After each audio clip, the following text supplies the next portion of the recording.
You mentioned we're in a big bubble. Can you elaborate on that, and how is this likely to play out? When you print money on the scale that modern nations are printing it, Japan, the United States, Europe, etc., we're getting into new territory in terms of size. There's never been anything quite like what we're doing now, and we do know from what's happened in other nations, if you try and print too much money, it eventually causes terrible trouble.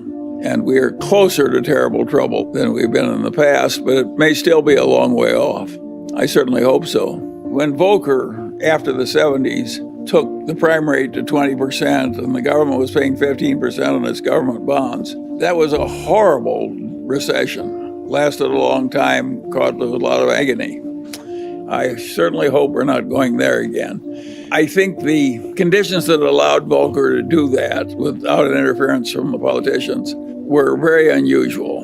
And I think in 2020 hindsight, it was a good thing that he did it. I would not predict that our modern politicians will be as willing to permit a new Volcker to get that tough with the economy and bring on that kind of a recession. So I think the new troubles are likely to be different from the old troubles. You may wish you had a Volcker-style recession instead of what you're going to get. The troubles that come to us could be worse than what Volcker was dealing with and harder to fix. Think of all the Latin American countries that print too much money. They get strongmen and so forth. That's what Plato said happened in the early Greek city-state democracies. One person, one vote, a lot of equality, and you get demagogues, and the demagogues lather up the population, and pretty soon you don't have your democracy anymore. I don't think that was a crazy idea on Plato's part. I think that accurately described what happened in Greece way back then, and it's happened again and again and again in Latin America. We don't want to go there. At least I don't. We've done something pretty extreme, and we don't know how bad the troubles will be, or whether we're going to be like Japan or something a lot worse. And what makes life interesting is we don't know how it's going to work out. I think we do know we're flirting with serious trouble. I think we also know that some of our earlier fears were overblown. Japan is still existing as a civilized nation, in spite of unbelievable excess by all former standards in terms of money printing. Think of how seductive it is. You have a bunch of interest-bearing debts, and you pay them off with checking accounts, which you're no longer paying interest. Think of how seductive that is for a bunch of legislators. You get rid of the interest payments and the money supply goes up. It seems like heaven. And of course, when things get that seductive, they're likely to be overused. If you stop to think about it, my way in life was not predicting little short-term differences between the Russell index and the Standard & Poor's index. I don't have any opinion about which index is better at any given time. I never even think about it. I'm always just looking for something that's good enough to put Munger money in. And I figure that I want to swim as well as I can against the tides. I'm not trying to predict the tides. If you're going to invest in stocks for the long term or real estate, of course there are going to be periods when there's a lot of agony and other periods when there's a boom. And I think you just have to learn to live through them. And as Kipling said, treat those two imposters just the same.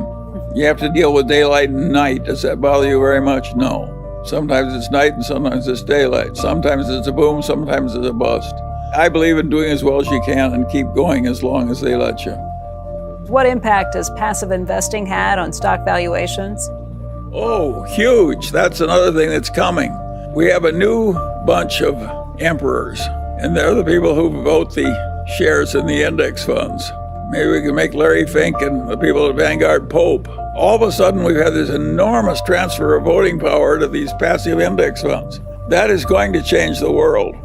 And I don't know what the consequences are going to be, but I predict it will not be good. We have a hugely strong economy and a hugely strong technical civilization, and that's not going away. And the knowledge and so forth. And you can't believe what a modern factory looks like when you fill it with robots. And that's coming more and more and more. And it's coming to China too, for that matter. And so those trends are inevitable. And I think it does create adjustment problems. If you have a fine unionized job and they replace you with a robot, you've got a difficult problem. If you've got a company like Kodak and they invent something new that obsoletes your product, you have a problem too, and you solve that by dying.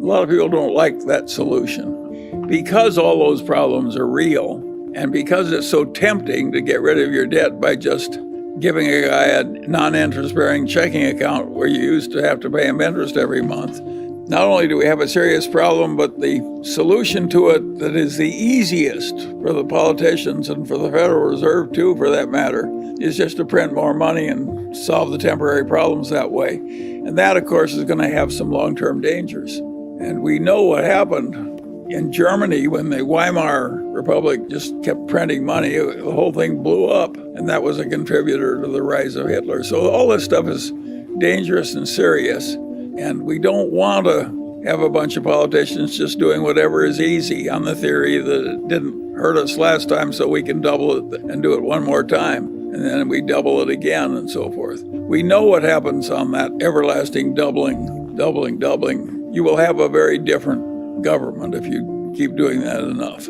You're flirting with danger somewhere, unless there's some discipline in the process.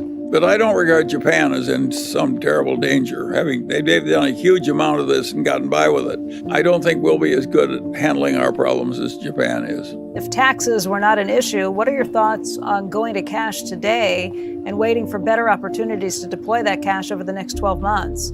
Is it a sensible idea in your mind? In my whole adult life, I've never hoarded cash waiting for better conditions.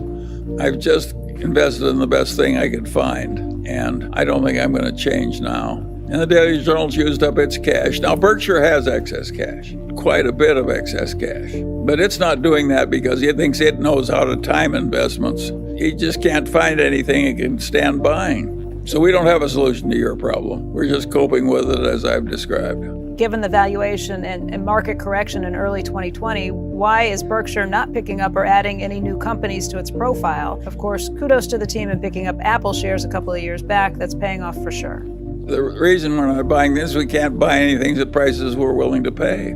It's just that simple. Other people are bidding the price up. And a lot of the buying is not by people who really plan to own them. A lot of it is fee-driven buying. Private equity buys things so they can have more fees by having more things under management. Of course, it's a lot easier to buy something you use somebody else's money. We're using our own money, or at least that's the way we think of it.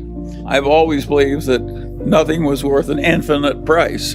Even an admirable place like Costco could get to a price where you would say that's too high. But I would argue that if I were investing money for some sovereign wealth fund or some pension fund in a 30, 40, 50-year time horizon, I would buy Costco at the current price.